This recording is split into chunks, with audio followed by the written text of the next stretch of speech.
एक इज्जत की बात और किस्मत की बात।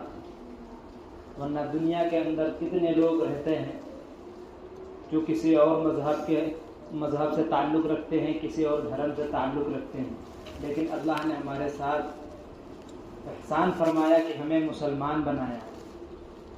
लेकिन हमें सोचना चाहिए मुसलमानों की जिम्मेदारी क्या है। क्या सिर्फ मुसलमान नाम रख लेना काफ़ी है? जिस तरह हम अपना नाम रखते हैं, अब्दुल्ला किसी का नाम है, किसी का उमर नाम है, क्या मुसलमान नाम रख लेना काफ़ी है या सिर्फ कलमा ला इलाहा इल्लल्लाह मुहम्मदुर रसूलुल्लाह पढ़ना काफ़ी है?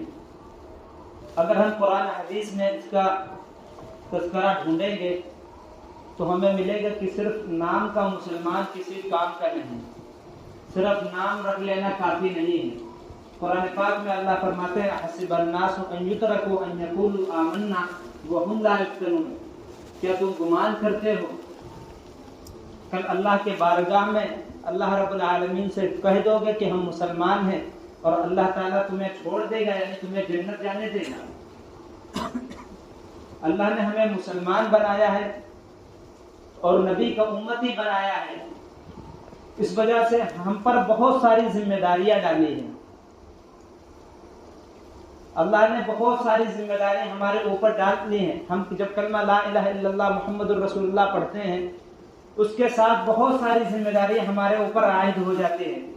जैसे कि अल्लाह रब्बुल आलमीन के अहकाम पूरा करना, नबी करम सल्लल्लाहु अलैहि वसल्लम की सुन्नतों को पूरा करना, दीन और इस्लाम के मुताबिक ज़िंदगी गुजारना, ये सब जिम्मेदारियां हैं। अल्लामा इकबाल अलैहिर्रहमा फरमाते थे, जब मैं सोचता हूँ और जब मैं कहता हूँ कि हम मुसलमान हैं तो मैं कांप जाता हूँ। मैं कांप उठता हूँ कि मुसलमानों की इतनी जिम्मेदारी अल्लाह रब्बुल आलमीन ने रखी है, लेकिन आज हम कलमा पढ़ते हैं ला इलाहा इल्लल्लाह मुहम्मदुर रसूलुल्लाह और अपनी जिम्मेदारियों का हमें एहसास नहीं। हमें एहसास नहीं कि हम मुसलमान किस काम के लिए दुनिया के अंदर भेजे गए थे। अल्लाह ने जो हमारी तारीफ कुरान मजीद के अंदर फरमाई थी, कुंतुम खैरा उम्मतिन उखरिजत लिन्नास, ये सिर्फ इज्जत के लिए नहीं थी, बल्कि अपनी जिम्मेदारियों को पूरा करने के लिए अल्लाह ने हमारी तारीफ कुरान मजीद के अंदर फरमाई थी और हमारे ऊपर जिम्मेदारी डाली थी। सहाबा कराम रज़ियल्लाहु अन्हुम अजमाइन अपनी जिम्मेदारी पूरी करके चले गए। उन्होंने दीन में कितनी मुसीबतें तकलीफें उठाई, अपने घर बार छोड़े, अपने माल को अल्लाह के रास्ते में खर्च किया, बीवी बच्चों को अल्लाह के नाम पर ज़बह करा दिया। किस वजह से? ताकि ये दीन पूरा अल्लाह के रसूल सल्लल्लाहु अलैहि वसल्लम का दीन आने वाले इंसानों तक सही सालिम पहुंच जाए। जिस तरह रसूल करम सल्लल्लाहु अलैहि वसल्लम ने हमें ये दीन दिया है, कुरान हमें दी है और अहदीस हमें बताई है और जो अहकाम अल्लाह ने हम पर फर्ज किए, ये सारे आने वाले इंसानों तक सही सालिम पहुंच जाए, इस वजह से उन्होंने कुर्बानियां दी, अपना घर बार सब कुछ अल्लाह के दीन के लिए लगा दिया, तकलीफें उठाई, मुसीबतें उठाई, हम तक उन्होंने दीन सही सालिम पहुंचा दिया। लेकिन क्या अब उनकी जिम्मेदारी के बाद हमारी जिम्मेदारी नहीं है?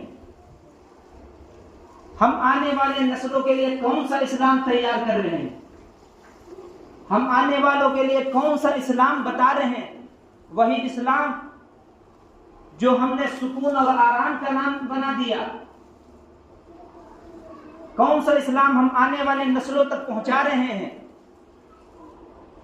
हम बड़ी पाबंदी से, बड़ी आसानी के साथ नमाज छोड़ देते हैं। जब ये नमाज छोड़ते हैं, रोजा छोड़ते हैं, हमारे बच्चे देखेंगे, आने वाली नस्लें देखेंगी, सच बताओ वो इस्लाम पर अमल करेंगी? वो नमाजों की पाबंदी करेंगी? सहाबा कराम रज़ियल्लाहु अन्हुम अजमाइन ने सही सालिम हम तक इस्लाम पहुंचा दिया।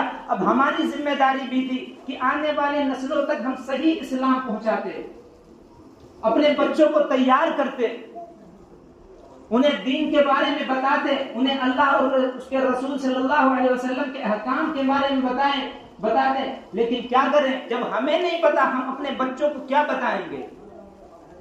जब हम खुद नमाजों की पाबंदी नहीं करते, हम अपने बच्चों को क्या बताएंगे? हम अपने घर में क्या बताएंगे?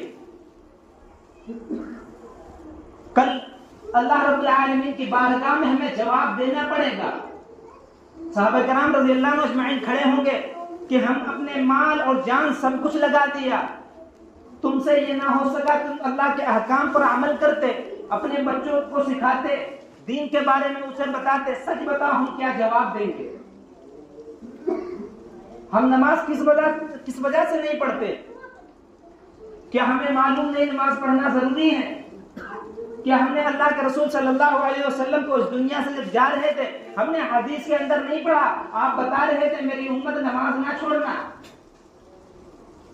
हम किस वजह से नमाज नहीं पढ़ते? पूरी मस्जिदें खाली रहती हैं, क्या नमाज जरूरी नहीं है? जो शख्स नमाज की पाबंदी नहीं करता, जो शख्स नमाज नहीं पढ़ता, अल्लाह रब्बुल आलमीन कहते हैं कि हम उसकी रोजी तंग कर देंगे, हम उसे दुनिया के अंदर परेशान कर देंगे। कल क़यामत के दिन उसका पुरसान हाल कोई नहीं होगा। मन अअरज़ अन ज़िक्री फ़इन्न लहू मईशतुन ज़ंका, जो शख्स मेरे हुक्म से एराज़ करेगा, मेरे हुक्मों पर चलने पर शर्म महसूस करेगा या हमारे अहकाम की धज्जियां उड़ाएगा, हम उसकी जिंदगी तंग कर देंगे। आज हम मुसलमानों की जिंदगी कितनी परेशानी और दुश्वारियों में गुजर रही है। हम बजाय इसका हल तलाश करते, कुरान का हदीस में इसे देखते, हम अपने तरीके से इसका हल ढूंढते हैं। हम जाते हैं मौलवी साहब के पास कि तावीज बना दो, कोई दुआ दुरूद बना दो। हालांकि अल्लाह के रसूल सल्लल्लाहु अलैहि वसल्लम ने इसकी तालीम नहीं दी थी। जब सहाबा किराम रज़ियल्लाहु अन्हुम अजमईन परेशान होते या आप सल्लल्लाहु अलैहि वसल्लम पर के घरों पर कोई मुसीबत या किसी किस्म की तंगी आती, कुरान पाक में अल्लाह ने फरमाया वअमुर अहलका बिस्सलाति वस्तबिर अलैहा ला नसअलुका रिज़्क़ा। ए अल्लाह के रसूल सल्लल्लाहु अलैहि वसल्लम, आप नमाजों की पाबंदी करिए, अपने घर वालों से भी इसका नमाज का हुक्म करते रहिए। अल्लाह से मदद चाहिए, अपने घर वालों को बताओ कि अल्लाह से मदद हासिल करें नमाज के जरिए से।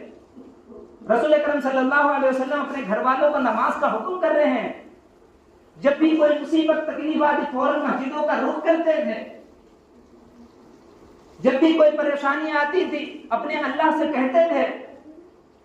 आज हम मस्जिदों से भी दूर हैं, अल्लाह के जो अहकाम अल्लाह ने फर्ज किए हैं उनसे हम दूर हैं, और हम चाहते हैं कि जो हमारी परेशानी अल्लाह दूर कर दे। ऐसे दूर नहीं होती।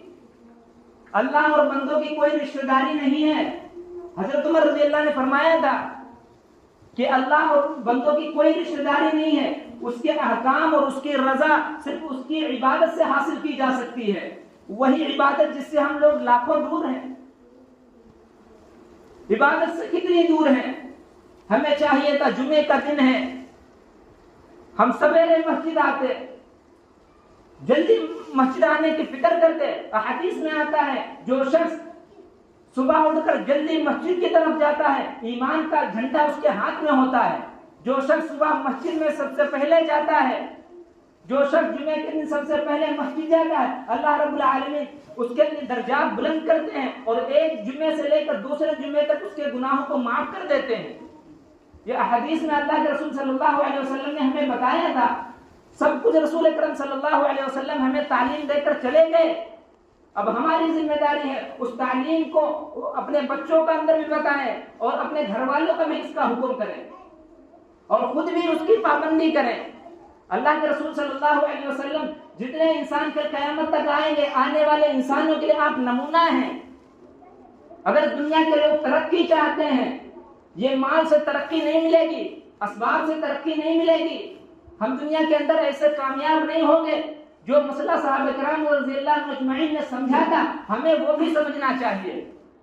वो समझ चुके थे रसूल अकरम सल्लल्लाहु अलैहि वसल्लम के तरीके में कामयाबी है, उनकी पैरवी करने में कामयाबी है। हमें भी चाहिए कि उनका तरीका अख्तियार करें, चाहे जितना माल आ जाए। अगर माल से कामयाबी मिल जाती है, अल्लाह की कसम, नमरूद, फिरौन जो बड़े बड़े बादशाह गुजरे, माल उनके पास बहुत कामयाब हो जाते,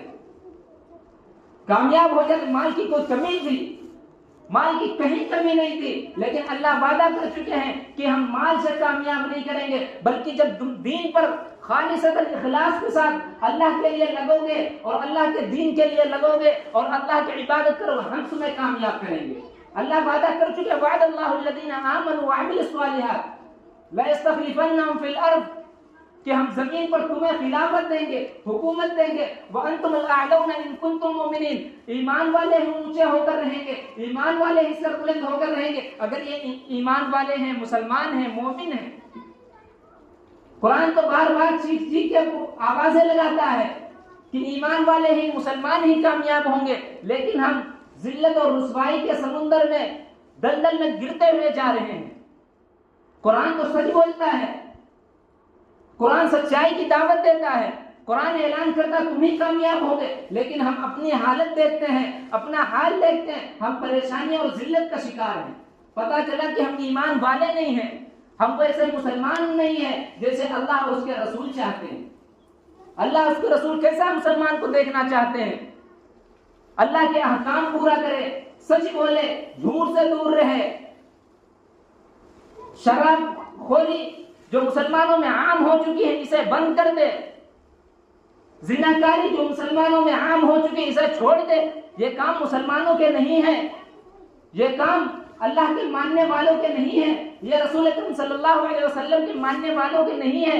मुसलमान तो ऐसा होना चाहिए कि जब वो सामने से आ रहा हो लोग उसे देखकर पहचान ले मुसलमान है। लेकिन सच बताओ, दिल पे हाथ रख के बताओ, आज कोई शख्स हमें देखकर कह सकता है कि ये मुसलमान है? कोई शनाख्त, कोई अलामत हमारे अंदर पाई जाती है? कोई अलामत हमारे अंदर नहीं पाई जाती। एक तरफ मुसलमान को खड़ा करो, एक तरफ काफिर को खड़ा करो, जब तक कि वो नाम नहीं बताए हम पहचान नहीं सकते। रसूल अकरम सल्लल्लाहु अलैहि वसल्लम ने किस वजह से कुर्बानी दी थी? सहाबा किराम रज़ियल्लाहु अजमईन ने किस वजह से कुर्बानी दी थी? कि हम दीन का मजाक उड़ाएं, इस्लाम का मजाक उड़ाएं, अपनी शनाख्त तो खो दें, अपनी पहचान खो दें। यकीन मानो हमें इन हालात पर गौर करना चाहिए। अल्लाह ने हमें जो ये जिंदगी दी है, हम इस जिंदगी को लापरवाही में और सुस्ती वाली जिंदगी न गुजारें। हम अल्लाह के लिए सोचें कि हम किस वजह से दुनिया के अंदर आए हैं, हमारा क्या काम है। हम खाने कमाने के लिए नहीं आए, जिस तरह दूसरी कौमें कहते हैं कि हम खाने कमाने के लिए आए, हम मर के खत्म हो जाएंगे। अल्लाह की कसम, मुसलमानों का यह अकीदा नहीं है कि हम मरने के बाद एक नई जिंदगी शुरू होगी, उसकी तैयारी के लिए आए। हमें सोचना चाहिए, हर वक्त सोचना चाहिए। जो शख्स इन बातों को सोचेगा अल्लाह रब्बुल आलमीन उसे इस दुनिया के अंदर कामयाब कर देंगे, आखिरत के अंदर भी कामयाब कर देंगे। अल्लाह रब्बुल आलमीन हमें के अंदर सुनने का आने की तौफीक अता फरमाए।